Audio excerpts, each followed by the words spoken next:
Hello,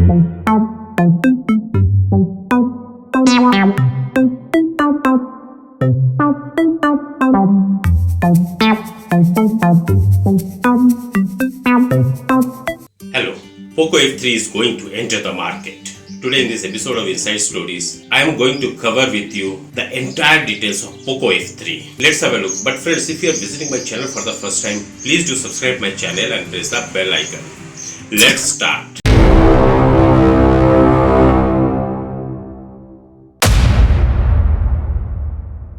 The Poco F3 looks a lot like the Mi11, Xiaomi's current flagship, and that's great. The new F3 has two Gorilla Glass panels on both sides, while the aluminium as a frame, curved and glossy, is shaped after the one of the Mi11. The camera setup on the back also take after the Mi11s, and that's good. The design is somewhat different from what we have used to see lately, and it allows all recent Xiaomi phones to stand out. There is no mention of IP53 rating or water repellent coating with the F3, like it was the case with the Poco X3 and X3 Pro.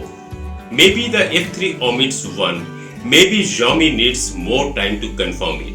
I can say two things for sure.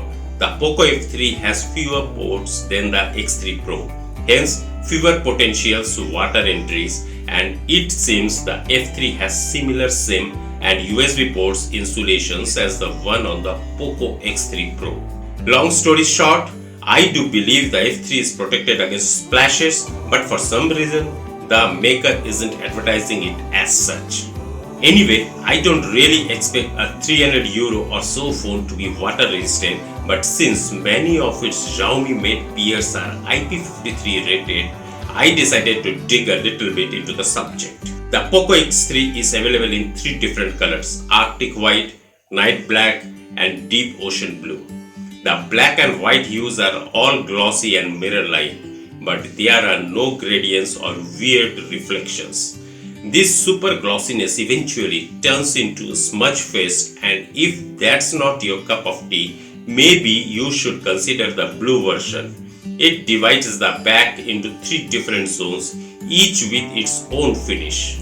The black version somehow reminds us of ceramic, but as I said, it gets smudged up in mere minutes, and thus the occasional wiping is a must. Let's take a step back from the design and look at the front. Most of it taken by the 6.67-inch AMOLED screen of 1080 resolution and 120Hz refresh rate. It's a nice upgrade over the Poco F2 and probably a similar panel to what we saw on the Redmi Note 10 Pro. The screen bezels seem reasonably thin, as is the punch hole, one of the tiniest we have seen. The selfie camera is properly centered inside the cutout, something that was an issue on the Redmi Note 10 Pro. There is no underscreen fingerprint, it's placed on the frame instead. But under the thin grille, above the screen is one of the stereo speakers, and it's nicely loud and clean.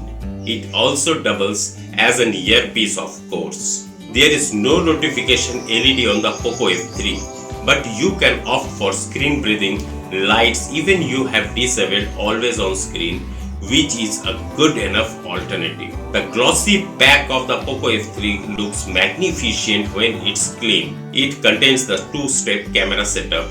The first floor contains the LED flash and a 360-degree ambient light sensor. The second glass is jutting out of the first and has the three snappers: 48 megapixel main plus 8 megapixel wide plus 5 megapixel macro and a microphone. Both the glass pieces seem to be surrounded by thin metal bands. Now let's take a close look at the sides of the Poco F3. The left side is bare, while on the right hand side you can find the volume rocker and the power lock key as usual. The power key surface also doubles as an always on and speedy fingerprint reader. It never failed us, and the speed and accuracy are just phenomenal. The top of the Poco F3 houses two grills. The first one is for the top speaker, while the second one hides another microphone and the IR blaster. The other stereo speaker, the USB Type-C port, the dual SIM tray, and the primary microphone, the mouthpiece, are all at the bottom. The Poco F3 measures 163.7 by 76.4 by 7.8 mm, which is about the same as the Redmi Note 10 Pro, but the 1 to 2 mm thinner than the Poco F2 and Poco X3 Pro. Same goes with the weight.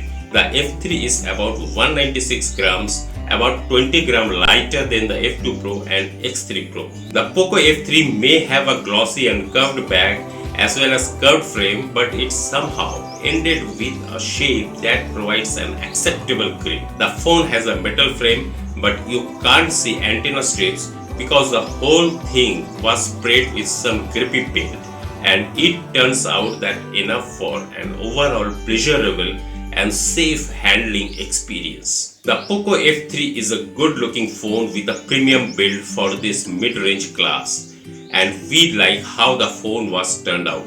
I would have loved it even better with an official IP53 ranking, but if it meant a higher price, after all, unlike maybe Realme has the right decision to put rubber gaskets everywhere it matters. So friends, this was all about the new Poco F3. If you like this video, please give your likes, comments and shares. And friends, if you are visiting my channel for the first time, please do subscribe my channel and press the bell icon such that whatever the latest leaked informations I am revealing through my YouTube channel will get updated to you at the earliest.